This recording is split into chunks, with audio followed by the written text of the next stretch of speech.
In the 16th century, screams tore through a London plaza as a man was lowered into a vat of boiling liquid. The crackle of flames, the hiss of flesh meeting metal.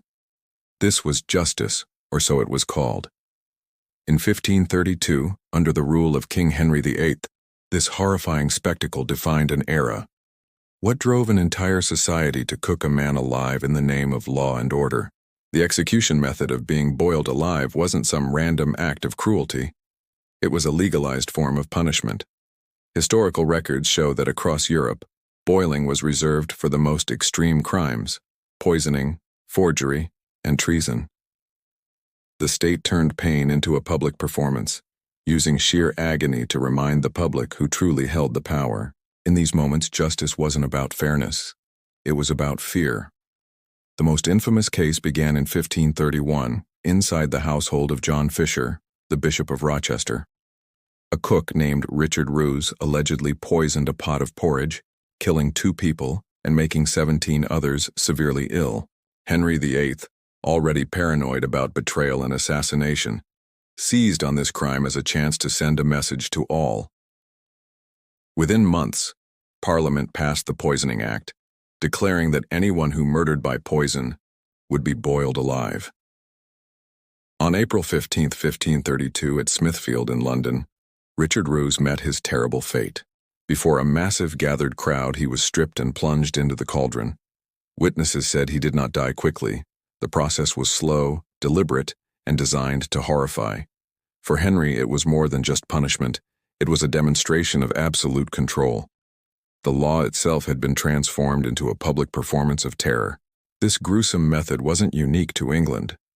In Scotland, legends tell of a nobleman named William de Soules, allegedly boiled alive for treason in 1321.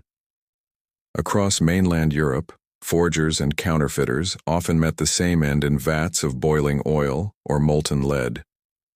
These crimes were seen as betrayals of trust or sovereignty, and they invited punishments that mirrored their supposed moral corruption. The worse the deceit, the more terrifying the death. Just imagine the scene: the bubbling cauldron, the metallic clang of the lid, the crowd gasping as steam filled the air.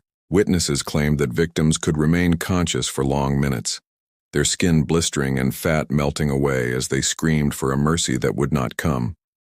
For many spectators, it was a grim form of entertainment. For rulers, it was an undeniable demonstration of their authority.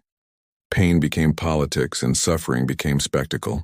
Historians debate how often boiling was actually carried out, but its horror remains undeniable. The surviving records and eyewitness accounts reveal a society where brutality was normalized by law. It wasn't just about killing someone. It was about showing everyone what happens when you dare to defy the throne. In these moments, the line between justice and pure vengeance completely disappeared. By turning poisoning into a form of treason, Henry VIII expanded his reach beyond the physical body and into the realm of fear itself. The death of a single cook became a lesson for the entire nation. Betrayal, even through something as simple as food, would be met with fire and iron. Yet this brutal law would not last.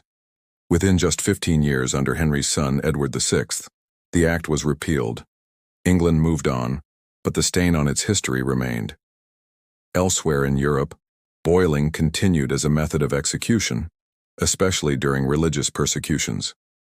In 1556, an Italian scholar named Pomponio Algerio was boiled in oil for refusing to abandon his Protestant beliefs. The cauldron became a symbol not just of punishment, but of oppression, used by both church and state to enforce absolute obedience. By the 17th and 18th centuries, societies began to turn away from such overt cruelty. The Enlightenment brought new ideas, questioning whether justice should involve torture at all. Philosophers and reformers called for punishments that reformed criminals rather than destroying them. But even as the practice faded into history, the memory of being boiled alive haunted the public imagination, a chilling reminder of how easily power can twist morality into something monstrous. Today we look back on such methods as relics of a barbaric past. Modern law condemns them as cruel and unusual punishment, forbidden under human rights doctrines worldwide. But the impulse behind them, The desire to make pain visible, to use fear to enforce the law, still lurks in the corners of power. The cauldron has changed its form, but it hasn't vanished entirely. Back in the steamy haze of Smithfield, the kettle's lid lifted one last time, and Richard Roose's body sank into silence. His death was supposed to protect a kingdom from treachery. Instead, it exposed something much deeper: the cruelty within the very system that claimed to uphold justice. The boiling of one man became the boiling point of an empire's conscience. Ironically, the very law that permitted his death was soon erased, deemed too savage even for a brutal age. But its lesson endures, that fear can make monsters of men, and that justice without mercy becomes tyranny. The cauldron still bubbles metaphorically, in prisons, in wars, and in systems that trade compassion for control. So remember the man who boiled in Henry's London, not just as a victim of an old law, but as a mirror to our own world. Because when justice becomes spectacle, humanity is what burns. The story of being boiled alive isn't just about pain, it's about power, fear, and the thin line that separates order from cruelty. Thanks for watching. If you were moved by the story of Justice's cruel cauldron, don't forget to like, share, and subscribe for more stories where history meets horror, and the truth burns through time.